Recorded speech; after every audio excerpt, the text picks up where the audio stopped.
একটি শিক্ষণীয় সুন্দর গল্প। একজন ধনী ব্যক্তির একটিমাত্র পুত্র ছিল। ছেলেটি খারাপ সঙ্গে পড়ে অনেক খারাপ অভ্যাস গড়ে তোলে।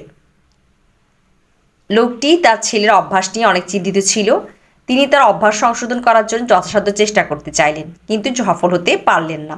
একদিন তিনি তার ছেলেকে একটি শিক্ষা দেওয়ার পরিকল্পনা করলেন। তিনি বাজারে গিয়ে কিছু তাজা আপেল এবং একটি পচা আপেল কিনল।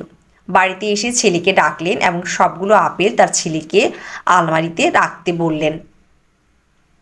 ছেলেও তাই করলো। কিছুদিন পর বাবা ছেলেকে আপেলগুলো আলমারি থেকে আনতে বললেন। আলমিরার দরজা খুলতে ছেলেটি অবাক হয়ে লক্ষ্য করলো যে সমস্ত আপেল পচে গেছে। সে তার বাবার কাছে কি অত্যন্ত দুঃখের সাথে বিষয়টি বলল।